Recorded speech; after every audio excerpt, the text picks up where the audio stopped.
بسم اللہ الرحمن الرحیم۔ وینس ٹی وی کے حالات حاضرہ کے پروگرام کے ساتھ، نیشنل ٹاک کے ساتھ، میں ہوں آپ کا میزبان شکیل ملک۔ آج میرے ساتھ حالات حاضرہ پر گفتگو کرنے کے لیے ملتان کے معروف تجزیہ کار ملک عارف کارلو صاحب میرے ساتھ فون لائن پہ موجود ہیں، اور میرے ساتھ اسٹوڈیو میں موجود ہیں ملک فیاض الحسن بھٹا صاحب، چیئرمین کسان بچاؤ۔ محترم ناظرین، جیسا کہ آپ کے علم میں ہے کہ کل پاکستان کا وفاقی بجٹ پیش کیا جائے گا۔ محترم ناظرین، آپ کے علم میں ہے کہ کل جو وفاقی بجٹ پیش کیا جائے گا وہ اس ملک کے لیے، اس ملک کی عوام کے لیے کتنا اہم اور کتنا ضروری ہے۔ آپ نے گزشتہ ایک سال میں دیکھا کہ اس حکومت نے سوائے سیاسی جھگڑوں کے، سوائے اپوزیشن کو دبانے کے اور کئی سارے محاذوں پر جو اپنی ناکامی دکھائی ہے، اس کے تمام معاشی اہداف مکمل نہیں ہو سکے۔ اس حکومت نے ایک سال کے دوران لگ بھگ 14,900 ارب روپے کے قرضے لیے ہیں، اور اس ملک کا جو بچہ جو پہلے ہی مقروض تھا، جو قرض کے بوجھ تلے پہلے بھی اس کی زندگی اجیرن تھی، اب بہت زیادہ اجیرن ہو گئی ہے۔ تو کل کا بجٹ اس ملک کے عوام کے لیے کیا نوید لے کر یا کیا آفت لے کر طلوع ہوتا ہے، یہ اس بارے میں ہم بات کرنے کے لیے آج کے اس پروگرام میں شامل ہیں۔ میں اپنے معزز مہمان ملک عارف کارلو صاحب سے درخواست کرتا ہوں کہ اس بارے میں بتائیں کہ ہمیں اس بجٹ سے کیا توقعات رکھنی چاہیے۔ لیکن یہ جب تک گورنمنٹ زرعی سیکٹر کو ریلیف نہیں دیتی، ہماری ملک کی معیشت بہتر نہیں ہو سکتی۔ جب تک ہماری کاٹن دیکھیں، ہماری وائٹ گولڈ ہے، اس سے اربوں روپے کے جانا ہم اس کے بچت کر سکتے ہیں۔ اگر ہماری کاٹن ہی بہتر ہو جائے، فارمر کو اس کا ریوارڈ اچھا مل جائے، ٹھیک ہے نا، تو ہمیں اربوں روپے، اربوں ڈالر خرچ کر کے باہر سے روئی نہیں منگوانی پڑے گی۔ ہمیں ملک کی ضروریات یہی سے پوری ہو جائیں گی، بلکہ ایکسپورٹ ہوگی تو اس سے ہمیں کثیر در مبادلہ ملے گا۔ دوسرا یہ ہے کہ زرعی سیکٹر کو یہ جب تک ریلیف نہیں دیتے، خاص طور پہ جب بجلی اتنی مہنگی ہو گئی ہے، یہ زرعی سیکٹر کے لیے پہلے تو سولر مفت دیتے ہیں، مفت نہیں دے سکتے تو ٹیکس فری کر دیں تاکہ سستا ہو، وہ کاشتکار اپنی فصلوں کو بہتر پانی دے سکے، ٹھیک ہے، تو اس کی پیداوار اچھی ہوگی۔ اس کے ساتھ ساتھ کھادیں ہیں، پیسٹی سائڈ ہے، باقی چیزیں لائف سٹاک ہے، یہ سارے جو سیکٹر ہیں ان کو جب تک ریلیف تو یہ ملک کی معیشت بھی بہتر نہیں ہو سکتی، پھر قرضوں پہ قرضے دیے جائیں گے، یہی سلسلہ جاری ہے۔ جی کارلو صاحب، آپ فرما رہے ہیں کہ حکومت کو یہ دینا چاہیے، لیکن میں آپ سے یہ سوال کروں گا کہ پچھلے گزشتہ ایک سال کے دوران حکومت نے عوام کے لیے کیا کیا ہے جو آگے ہمیں امید رکھیں گے؟ کیونکہ جو بھی صورتحال ہے، اسحاق ڈار صاحب نے جو بڑے ہمیں خواب دکھائے تھے، وہ کوئی ایک خواب پورا نہیں ہوا۔ آئی ایم ایف کے سارے معاملات دھرے کے دھرے ہیں، اور وہ بالکل ٹھیک فرما رہے ہیں آپ، لیکن بات یہ ہے کہ اس کو دیکھتے ہوئے دیکھیں تو کوئی ریلیف کی توقع کاج نہیں ہے۔ ڈالر جہاں پہ چلا گیا ہے، ملک میں ان کے پاس پیسہ ہے نہیں، آئی ایم ایف نے ان کو کوئی ابھی تک جو ہے نا کوئی ریلیف نہیں دیا، کوئی ان کی شرائط بھی جبکہ یہ ساری مان چکے ہیں، لیکن ان اس حالات کو دیکھیں تو پھر ابھی کوئی اتنا ریلیف کی امید نہیں نظر آتی، لیکن پھر بھی امید اچھی رکھنی چاہیے کہ شاید وہ ریلیف دے دیں، کوئی انسینٹیو دے دیں، لیکن نہیں دیتے تو پھر نہ صرف ان کا ووٹ خراب ہوگا، ووٹ نہیں، آپ کاشتکار ووٹ نہیں دے گا ان کو، پی ڈی ایم کو اور یہ باقی جتنے بھی تاریخ باتیں، ٹھیک ہے نا۔ جی ہم آپ سے بہت بڑا وہ سیکٹر ہے جس کو یہ کور کر سکتے ہیں، پولیٹیکلی بھی کر سکتے ہیں، کہ وہاں کی ان کی گڈ ول بن سکتی ہے، فارمر ان کو ووٹ دے سکتا ہے۔ جی آپ بالکل اس کو ہم دوبارہ میں آپ کی طرف آؤں گا انشاءاللہ، کچھ سیاسی موضوعات پر بھی سوالات آپ سے کروں گا، لیکن میں اپنے دوسرے مہمان ملک فیاض الحسن بھٹا صاحب جو چیئرمین ہیں کسان بچاؤ تحریک کے، میں ان سے گزارش کرتا ہوں کہ وہ کسانوں پہ جو صورتحال جو اس وقت بیت رہی ہے وہ اس کی ترجمانی کرتے ہوئے بتائیں کہ کیا صورتحال ہے کسانوں کے حوالے سے۔ بہت شکریہ شکیل صاحب۔ میں یہ سمجھتا ہوں جو کسان ہے، جو کاشتکار ہے، وہ پاکستان کا سب سے مظلوم ترین طبقہ ہے. اس کے مقابلے میں اگر دیکھیں تو ایک بال کاٹنے والا ہے وہ اپنی منہ مانگی اجرت لے رہا ہے, اور اس کی بجائے اور ایک جوتی جوڑنے والا مگر موچی ہے وہ بھی اپنی مرضی کی اجرت لیتا ہے. مگر جو کاشتکار ہے وہ دیکھیں وہ اللہ تعالیٰ کا نائب ہے اس زمین پہ, پاکستان میں خاص طور پہ, اور پاکستان کے عوام کے لیے وہ غلہ اگاتا ہے اور انہیں وہ دودھ بھی فراہم کرتا ہے اور اللہ تعالیٰ کا نائب ہے. مگر مجبوری یہ ہے کہ وہ اپنی چیز کا ریٹ طے نہیں کر سکتا, اور ریٹ کے لیے وہ مجبور ہے ایک بیوپاری کے لیے, ایک وہ جو بیوپاری ہے جس کی جوتی بھی ٹوٹی ہوتی ہے اور دھوتی بھی اس کی پھٹی ہوتی ہے, وہ اس کا محتاج ہے, اس کی منت کر رہا ہوتا ہے کہ جناب میری چیز کا اچھا ریٹ دے دیں. حالانکہ وہ دیکھیں رات کے سردیوں میں راتوں کو وہ پانی لگاتا ہے, سانپوں کے سروں کے اوپر پاؤں رکھ کے وہ اپنے فصل تیار کر رہا ہوتا ہے, اور گرمیوں کے دنوں میں دیکھیں کہ وہ لو چل رہی ہوتی ہے, گرمی شدید گرمی کے موسم میں وہ اپنی فصل کی حفاظت کر رہا ہوتا ہے, اسپرے کر رہا ہوتا ہے. مگر جب اس کی چیز مارکیٹ میں منڈی میں بکنے کے لیے آتی ہے تو وہ محتاج ہوتا ہے. تو میں یہ سمجھتا ہوں کہ مظلوم ترین طبقہ ہمارا پاکستان کا خاص طور پہ وہ کاشتکار ہے. اگر ایک ماچس فیکٹری کا مالک ہے تو اس کی مرضی کا ریٹ, ماچس کی ڈبی کا اس کی مرضی کا ریٹ ہے. تو اس وقت کاشتکار کی جو حالت ہے تو میں سمجھتا ہوں وہ انتہائی مظلوم ہے, اور اس کے لیے گورنمنٹ کو سوچنا چاہیے, اس کے لیے لوگوں کو سوچنا چاہیے کہ وہ جو کاشتکار ہے وہ تو اللہ تعالیٰ کا نائب ہے, وہ ہم سب پاکستان کے عوام کے لیے وہ غلہ پیدا کر رہا ہے, گندم پیدا کر رہا ہے. اور جیسے ابھی عارف بھائی نے کہا کہ وہ جو وائٹ گولڈ ہے, جو کپاس ہے, کپاس بھی تو کاشتکار ہی پیدا کر رہا ہے نا, اور جب اس کو ریٹ نہیں ملے گا تو وہ کدھر جائے, وہ پھر اور اس کو کوئی کام آتا بھی نہیں ہے. یہ ہو کہ وہ اس کو کوئی دوسرا کام آتا ہو, وہ یہ اس ایگریکلچر کو ترک کر کے وہ دوسرا کام شروع کر دے, تو اس کے لیے تو یہ بہت مسئلہ ہے. لیکن بھٹا صاحب جو زرعی جو چیزیں ہیں, مطلب گندم کا ریٹ کافی بڑا ہے, کپاس کا ریٹ کافی ہائیسٹ اس پہ گیا ہے, تو اس کا فائدہ تو کسانوں کو ہونا چاہیے تھا, تو یہ فائدہ حاصل کیوں نہیں ہو رہا کسانوں کو؟ اس میں یہ دیکھیں گے اب واقعی آپ نے ٹھیک کہا کہ 3900 روپیہ اس کا ریٹ تھا, مگر کاشتکار کو وہ ملا نہیں ہے. بیچ میں وہ جو مڈل مین آ جاتا ہے وہ دیکھیں کہ وہ 1 من کے اوپر 1 کلو تو وہ گندم لے جاتا ہے اس سے, وہ یہ کٹوتی ہوگی, یہ اس طرح ہوگا, اور کاشتکار کی رسائی ان سینٹروں تک نہیں ہو سکی. کاشتکار کو تو 3000 اور 3500 کے قریب اس کو ریٹ ملا ہے, اور جو بیچ میں مافیا ہے, اور جو مافیا نے وہ ساری گندم اٹھائی ہے کاشتکار سے, اور وہ اپنی منہ مانگی قیمت پہ وہ آگے عوام کو وہ دے رہے ہیں, اور کاشتکار کو اس طرح کوئی فائدہ نہیں پہنچ سکا. جو کاشتکار کو, جیسے آپ نے کپاس کی بات کی, اب اس میں بھی یہی ہے کہ گورنمنٹ کوشش تو کر رہی ہے کہ اپنے اہداف کے مطابق جو اہداف طے کیے ہیں اتنی کپاس لگے, مگر اس کو مانیٹر کرنا بہت ضروری ہے کہ اس میں بھی وہ بیوپاری آئیں گے کپاس خریدنے کے لیے, اور وہ اپنی منہ مانگی ریٹ دیں گے اور کاشتکار کو مجبور کریں گے کہ وہ اس قیمت پہ اپنی کپاس کو فروخت کرے. اور اس میں یہ ہے کہ اب آگے موسم بھی آ رہا ہے, پھر آگے مونسون کی بارشیں بھی شروع ہو جائیں گی, تو اس کے لیے بھی ایک ایسی چیک اینڈ بیلنس کی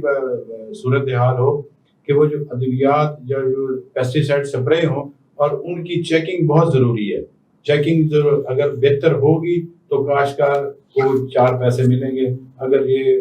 چیک اینڈ بیلنس نہیں ہوگا تو کاشتکار پھر ویسے کا ویسے روتا رہ جائے. جی ملک عارف کارلو صاحب, آپ ہمارے ساتھ موجود ہیں, تو میں یہ پوچھنا چاہوں گا کہ آج وزیر اعظم صاحب نے پری بجٹ خطاب میں یہ فرمایا ہے کہ میں زرعی شعبے کے حوالے سے بھی انہوں نے کچھ مراعات کا اعلان کیا ہے کہ بجٹ میں وہ ہوں گی, اور جو سولر ٹیوبویل کے حوالے سے بھی کوئی فنانسنگ کی بات انہوں نے کی ہے, اور کافی سارے اعلانات کیے ہیں. تو کیا جو ہماری معاشی صورتحال ہے, IMF نے ہمیں 1 روپیہ تک نہیں دیا, اور ملک کے جو ہے تمام جو محکمے ہیں وہ بھی خسارے میں جا رہے ہیں, اور اس وقت جو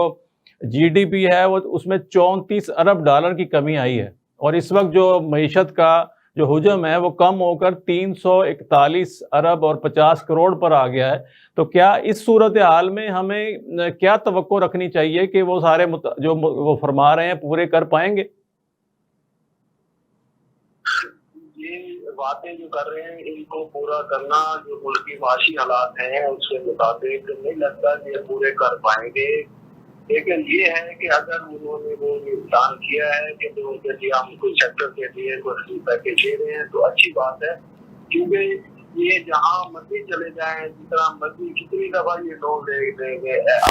سے یا کسی اور ادارے سے چائنا سے سعودیہ سے کہیں سے بھی کتنی دفعہ ریلیف دے دیں گے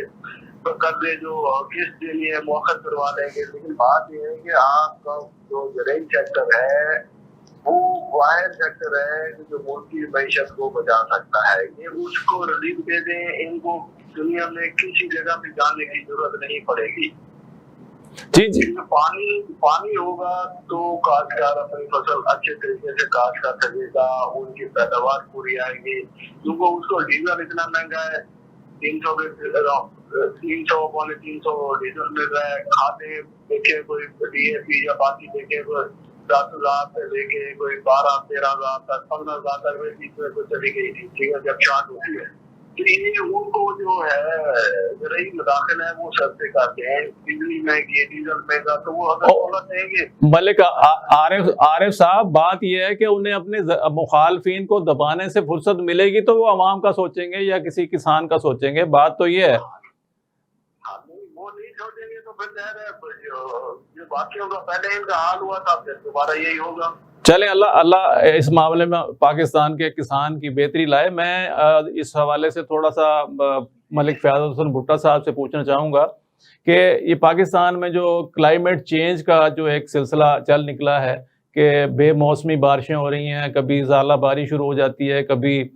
طوفان آ جاتے ہیں, کبھی سیلاب آ جاتا ہے, تو اس کا ڈائریکٹ جو اثرات مرتب ہوتے ہیں وہ کسان پر مرتب ہوتے ہیں. تو اس حوالے سے کس کی ذمہ داری بنتی ہے کہ کلائمیٹ چینج کے بارے میں اویئرنیس جو ہے وہ کسانوں کو دے اور کسانوں کا نقصان کم سے کم ہو؟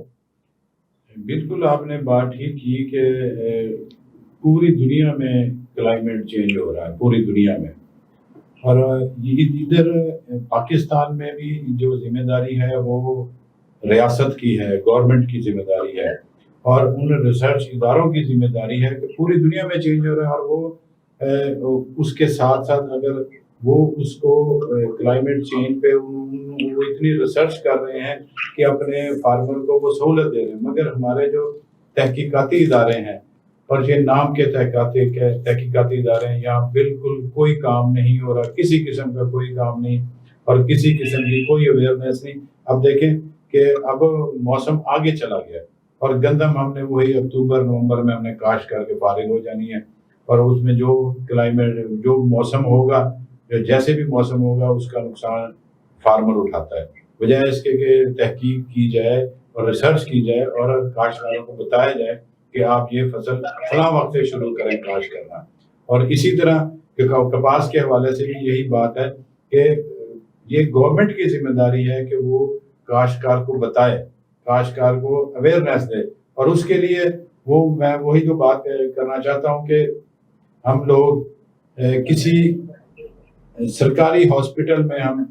اپنا علاج کروانا پسند نہیں کرتے, کسی سرکاری ٹرین میں ہم سفر کرنا پسند نہیں کرتے, ہم پرائیویٹ ہاسپٹل سے علاج کرواتے ہیں. مگر ہم سب لوگ بھی سرکاری نوکری چاہتے ہیں, سرکاری گورنمنٹ کے جاب چاہتے ہیں, کیونکہ وہاں کام تو کرنا نہیں پڑتا. اور وہی جو اتنے کروڑوں روپے کے ان کے تحقیقاتی ریسرچ اداروں کے جو بجٹ ہیں وہ اور جو سائنٹسٹ ہیں تو وہ بیٹھے ہوئے ہیں اور ان سے کام نہیں لیا جا رہا. اور ان سے کام لیا جائے اور جو ہمارا فارمر ہے اس کو اویئرنیس دی جائے. ہونا تو یہ چاہیے کہ آپ زون بنا دیں اور اس زون میں یہ کہیں کہ جی اس زون میں کپاس کے علاوہ کوئی فصل گنا کاشت نہیں ہوگا, اور یہ دوسرا زون ہے اس میں گنے کے علاوہ کوئی اور چیز کاشت نہیں ہوگی. تو اس طرح زوننگ ہو تو کاشتکار کو اس کی پیداوار کی صحیح ریٹ ملے گا اور کاشتکار ترقی کرے گا. اور میں سمجھتا ہوں اگر کاشتکار خوشحال ہوگا تو پاکستان خوشحال ہوگا. اگر کاشتکار دبے گا, کاشتکار نقصان میں جائے گا تو پاکستان کے عوام کا بھی نقصان ہوگا اور پاکستان کا نقصان ہوگا۔ جی آپ صحیح فرما رہے ہیں۔ ملک عارف صاحب سے میں یہ کہوں گا کہ ایک کتنی بڑی بدقسمتی ہے اس ملک کی کہ زرعی ملک ہونے کے ناطے ہم جو ہے وہ ہمیں صحیح نرخوں پر آٹا نہیں مل رہا ہوتا اور آٹے کی قلت پیدا ہو جاتی ہے، اور گندم ہونے کے باوجود گندم کی سمگلنگ شروع ہو جاتی ہے اور پھر اس کے بعد جو ہے ہمیں باہر سے منگوانی پڑتی ہے۔ تو کیا اس سلسلے میں بھی کوئی لایا عمل حکومت کو اس بارے میں اختیار کرنا چاہیے تاکہ جو ہے وہ کم از کم گندم کی جو ہے وہ سمگلنگ تو رک سکے؟ ہمارے ملک کی جتنی گندم کی ضرورت ہے اس کے مطابق تقریباً ہمارے ملک میں پیدا ہوتی ہے، لیکن یہ سمگلنگ ہوتی ہے، آٹا سمگل ہوتا ہے، گندم سمگل ہو جاتی ہے، تو وہ اس کے بعد یہ پھر کرائسس آ جاتے ہیں۔ پہلے تو پالیسی ایسی ہونی چاہیے، بارڈر پہ سختی کریں کہ جب تک آپ نے بچ جائے تو ٹھیک ہے بھیج دیں، جہاں مرضی دنیا میں کہیں بھیجیں، ٹھیک ہے نا۔ پھر دوسرا یہ ہے کہ پالیسی وہ کسان دوست پالیسی نہیں بناتے جب تک اس وقت تک بہتری نہیں آ سکتی۔ یہ کیا کرتے ہیں کہ کاٹن کا ہے یا خاص طور سے گندم کا پہلے سال پچھلے سیزن کا جو ریٹ بڑھایا تھا، کاشت کے ٹائم نہیں بڑھایا، ریٹ بڑھایا انہوں نے بعد میں۔ اگر یہ ریٹ جب کاشت ہو رہی ہے فصل اس ٹائم آپ ریٹ اناؤنس کرتے ہیں ہر فصل کا، تو اس سے کیا ہوگا، کاشتکار کو پتا ہوگا یار اس میں تو مجھے کچھ بچت ہو جائے گی، ٹھیک ہے، ریٹ ٹھیک مل رہا ہے،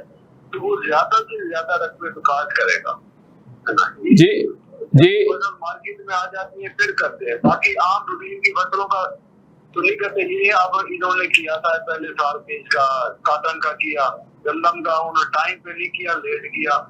لیکن اس وجہ سے اتنے رقبے پہ کاشت نہیں ہو سکی جتنی ہونی چاہیے تھی۔ جی جی جی ابھی دیگر موضوع فصلوں کو تو ہے نہیں نا، یہ صرف کاٹن کا بھی پہلی دفعہ ہوا ہے، جی پہلے ہوتا تھا گندم کا صرف، جی کچھ اور موضوع کسی کا بھی نہیں۔ جی کچھ اور موضوعات پہ بات کرنے کے بات کرتے ہیں ہم، لیکن ہم ایک وقفہ لیتے ہیں، ملتے ہیں ایک وقفے کے بعد۔ وینس گروپ آف کمپنیز، کیا آپ اپنے مالی اہداف تک پہنچنا چاہتے ہیں تو فکر مند ہونے کی کوئی ضرورت نہیں، کیونکہ وینس گروپ آف کمپنیز آپ کے لیے ایک ایسا پلیٹ فارم ہے جہاں آپ اپنے مالی اہداف تک بآسانی پہنچ سکتے ہیں۔ ہم دنیا بھر میں اپنی خدمات فراہم کر رہے ہیں۔ کموڈٹی مارکیٹ میں مہارت کے ساتھ ساتھ ہم اپنی پیشہ ورانہ پر عزم خدمات کے ساتھ بڑھتی ہوئی مارکیٹ میں زندہ رہنے میں آپ کی مدد کرتے ہیں۔ ہمارا اعتماد مارکیٹ کے خطرات کو کم کرنا ہے، جس کا نتیجہ آپ قابل ذکر منافع کماتے ہیں۔ وینس کسٹمر کیئر سپورٹ 24 گھنٹے مفت مشاورت فراہم کرتی ہے اور ہموار عمل کے لیے ہمارے پارٹنرز کی مدد کرتی ہے۔ تو آج ہی ہماری ویب سائٹ پر رجسٹر ہوں اور منافع کمانا شروع کریں۔ جی ناظرین، دوبارہ ہم آپ کے پاس آتے رہیں حالات حاضرہ کے پروگرام نیشنل ٹاک کے ساتھ۔ میرے ساتھ مہمان ہیں ملک فیاض الحسن بھٹا صاحب، چیئرمین ہیں کسان بچاؤ تحریک کے، اور سینئر تجزیہ کار ہیں ملک عارف کارلو صاحب۔ ملک صاحب، بات کرنٹ افیئر کی ہو اور سیاست کی بات نہ ہو، اس ملک میں جو اس وقت فضا قائم ہو چکی ہے کہ اس ملک میں 2 صوبوں میں اسمبلیاں نہیں ہیں۔ اس ملک میں جو 90 دن کی آئینی مدت ہے وہ ختم ہو چکی ہے، لیکن دور دور تک انتخابی عمل کا، انتخابات کا کوئی نام و نشان تک نہیں ہے۔ ایک جماعت جو ہے اس کو کچھ سیاسی غلطیاں کسی بھی انسان سے ہو جاتی ہیں، لیڈروں سے بھی ہو جاتی ہیں، لیکن کسی جماعت کا اتنا قصور گردان کر اس کو بالکل ایک دیوار کے ساتھ لگایا جا رہا ہے، اور اس سے بہت سارے لوگوں کو دوسری جماعتوں میں شفٹ کیا جا رہا ہے۔ جہانگیر ترین صاحب نئی جماعت بنانے کا اعلان کر چکے ہیں، اور بھی چھوٹے چھوٹے گروپ جو ہیں وہ سامنے آ چکے ہیں۔ تو آپ کیا سمجھتے ہیں کہ ملک کے سیاسی مستقبل کے لیے کیا صورتحال کو کس نظر سے دیکھتے ہیں آپ؟ جب تک پی ڈی ایم ہو، پی ٹی آئی ہو، باقی سارے ان کو مشترکہ طور پہ بیٹھ کے جو ملک کے مستقبل کا لائحہ عمل تیار کرنا چاہیے۔ جب تک یہ مل نہیں بیٹھیں گے اس وقت تک اس کا کوئی حل نہیں نکلے گا، ٹھیک ہے نا۔ ان کو پی ٹی آئی کو بھی پلیٹ فارم سے مذاکرات کی ٹیبل پہ آنا چاہیے، ان کو بھی ان کو اس طرح کا نیگوشیشن سے بات کام چلائیں گے تو چلے گا، ادروائز کیونکہ دیکھیں پہلے بھی الیکشن نگران چیٹا بن گیا، الیکشن آگے چلا گیا تھا۔ جب بے نظیر کی شہادت ہوئی تھی اس وقت بھی الیکشن آگے چلا گیا تھا، اس سے پہلے بھی ایک دفعہ آگے چلا گیا تھا۔